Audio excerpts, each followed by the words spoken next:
Cuéntanos lo que ves. Dinos cómo empieza tu día. Mira lo que pasa en la ciudad. Manda mensajes de texto o voz al WhatsApp. Buena costumbre. Más 569-6489-6709. Estamos en línea contigo. Bueno, vamos a cambiar de tema, vamos a abordar otro asunto que si no hubiésemos tenido los incendios forestales probablemente habría sido una noticia de altísimo impacto. Estamos hablando del terremoto de Turquía y Siria. La verdad es que se han visto imágenes que son realmente impactantes. No sé qué adjetivo calificativo ponerle para que uno pueda expresar lo que se ha visto. Barrios enteros de edificios derruidos, literalmente. No es que hayan caído como el de acá en Concepción, que se partió y cayó y quedó armado. Allá simplemente se han demolido los edificios, cuadras completas en Turquía. Ya se habla de 14.000 personas muertas en Turquía, 3.000 y tantas en Siria, lo que dejan una secuela de muertos, la más grande en terremotos en el último decenio. Son estadísticas, cifras que son escalofriantes. Estamos conversando a partir de ahora con Luis Donoso, sismólogo y profesor de Geofísica Aplicada de la Universidad del Desarrollo, magíster en Ciencias, mención Geofísica de la Universidad de Chile. Luis Donoso, ¿cómo estás tú? Muy buenos días. Bienvenido a Buena Costumbre. ¿Qué tal? Muy buenos días. Muchas gracias por la invitación, Álvaro. Encantado de compartir con usted en esta mañana.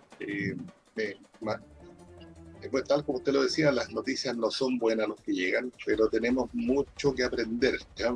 Primero que nada, hay que entender de que estos procesos sismos, usted sobre todo que lo conoce muy bien, la primera tragedia es la dimensión humana, ¿ya? Sí.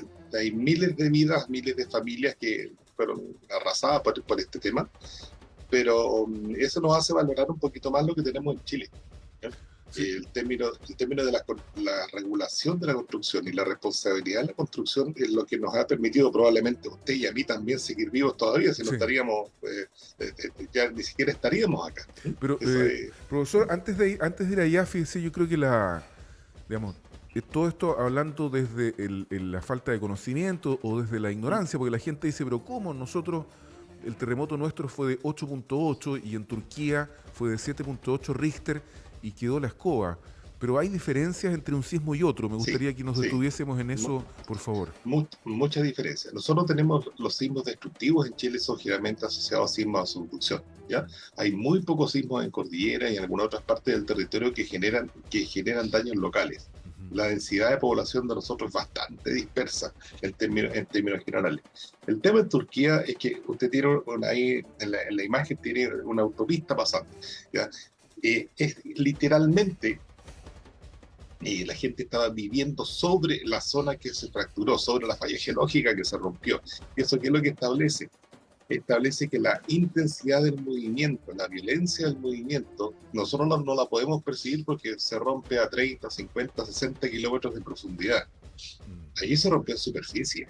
Claro. Sí, la superficie de la Tierra ha sido desgarrada, fracturada. Ayer salían imágenes con desplazamientos de hasta 3 metros. Y esos 3 metros se generaron en cosa de máximo 90 segundos, 100 segundos. Entonces, mover todo un continente 3 metros durante 100 segundos, toda una parte, la parte de lo que se llama la falla Anatolia Este, es realmente algo que para nuestra civilización, para la gente que vive normalmente la historia, esto nunca había pasado. Pero si usted revisa la historia, esto ha pasado varias veces. Hay un sismo en Alepo, las fallas del Mar Muerto. Estos sismos tienen una actividad, tienen una recurrencia, un periodo de retorno, estamos hablando del orden de los 500, 600, en este caso, más de 2.000 años. Entonces, por eso es muy importante, primero, entender el contexto. Estaba habitada zonas que históricamente nadie sabía que podía tener este riesgo. No estaba declarado como un riesgo. Y en cuanto hubiese estado declarado como un riesgo, 20 generaciones anteriores no lo sufrieron. Por lo tanto, ya deja de ser un riesgo. Claro, se pierde la inmediatez del riesgo, o sea, no existe. No, claro, si usted le dicen que va a tener problemas en 10.000 años más, no se preocupa. Claro. Increíble. Ni siquiera en 1.000. Oye, pero el nivel de daño, Luis Donoso, sismólogo y profesor de Geofísica Aplicada de la Universidad del Desarrollo, magíster en Ciencias, mención en Geofísica de la Chile, es impactante, porque hay cuadras y cuadras de edificios que fueron literalmente Fíjese, demolidos. O sea, fíjese, cuando usted tiene estos sismos que son unas fracturas, son literalmente unas fracturas que se desplazan muy rápido. Entonces, ¿qué es lo que ocurre? Eso genera unos esfuerzos horizontales a los edificios, ujú, ¿ya? Todas las construcciones, que si no están correctamente construidos y si la normativa no es lo suficiente, esto corta las bases de los edificios. Literalmente, es un cuchillo caliente en mantequilla. Ese es el efecto. ¿Y qué es lo que ocurre allí? Por estar muy cerca de la zona de ruptura, unos pocos kilómetros, ¿ya? Dando 20, 50 kilómetros cerca de esa falla, las intensidades, estamos hablando de intensidades Mercalli 9, es decir, usted no se puede, ni usted ni yo nos podemos sostener en pie. Hay claro. aceleraciones documentadas de 70-80% horizontal de la fuerza de gravedad. Entonces, no, o sea, el terremoto que ustedes percibieron ahí en Concepción, Sí, sí. del 27F, yo diría que fue la misma percepción para alguien que estaba a unos 300 kilómetros de esta zona de ruptura. Ok, 200 kilómetros. ok. Entonces, es muy difícil en Chile tener esta apreciación, porque todos los procesos ocurren a 25, 30 o más kilómetros de profundidad. ¿Y Y qué, eso marca la diferencia principal entre quién sobrevive y quién no, porque todo depende del edificio que a usted le tocó. profesor Luis Donoso, y qué lecciones se pueden rescatar para nuestro país de esta tragedia increíble que ocurrió en Turquía? Muchas. Mire, la primera es, como lo decía el colega suyo, la tercera, Sí, la primera es la velocidad de reacción de las autoridades. ok. El sismo fue en la madrugada, ya cuando salió la luz del sol, el gobierno del presidente Erdogan estableció, ¿sabe qué? Esto es demasiado para nosotros, no tenemos capacidad de respuesta y pidieron ayuda internacional. O sea, En la noche había fue una buena reacción. inmediata. Ya en la noche había un corredor aéreo con decenas de aviones en vuelo con unidades de rescate. Usted tiene un tiempo acotado para rescatar a la gente, 70 horas, 80 horas. Después de eso ya es muy difícil que el cuerpo sobreviva sin agua, sin alimentación, y empieza a generarse otros problemas. Segundo elemento, la transparencia en la información. Nosotros en Chile tenemos dos entidades que están focalizadas en el tema sismológico. El Centro Sismológico Nacional, ¿ya? Y CERNAGEMI, que ve la parte volcánica. Yo, desde mi casa, y probablemente usted, si le digo cómo, usted puede entrar, por ejemplo, a una estación sismológica en Irak, donde va a poder ver los sismos en Turquía que están ocurriendo. Mira, Pero usted no puede ver eso en Chile. ¿cómo? No hay ningún organismo chileno que le esté mostrando la información sísmica que se está capturando en tiempo real de las instituciones que están dedicadas a esto en Chile. Es más, cuando usted quiere acceder a esa información, tiene que entrar por una página internacional, no es de una página chilena. Pero ¿y simología.cl no, eso no sirve? Le entrega los comunicados al final. Sí, es verdad. ¿Ya? Exacto. Con CERNAGEMI nos pasa algo muy parecido. La transparencia de la información en ese caso, ellos hacen muy bien su trabajo, pero usted y yo como ciudadanos no tenemos acceso a esa información. El mundo privado, el mundo no académico no puede acceder a esa información. El mundo académico podría acceder siempre y cuando se cumplan una serie de requisitos. Entonces, ahí hay un tema que aprender. A ver, tenemos instituciones que son públicas, que están financiadas con fondos públicos, la información debiera estar validada, la información segura, confiable, íntegra y accesible. Si usted mira las páginas del gobierno español, mira las páginas del gobierno ecuatoriano, hace un par de años teníamos una tremenda erupción en las Islas Canarias. ¿Ya? Uno podía ver la actividad sísmica al minuto en las Islas Canarias desde cualquier parte del planeta. Acá nos llega un comunicado de un cuarto de página, se me dijo, mire, hubo un sismo en el volcán tanto. Entonces tenemos que aprender que la accountability, la capacidad de fiscalización de la ciudadanía, tiene que estar focalizada también en la transparencia y la calidad de información de las instituciones. Yo creo que esa es la primera gran lección. Y la segunda gran lección es optimizar para los grandes eventos cómo se generan los grupos de respuesta en crisis. Tiene grupo de respuesta humanitario, tiene medios desplegados, tiene una coordinación interagencia que funciona. Nosotros, el terremoto, la experiencia nuestra es bastante triste. Sí, claro que sí.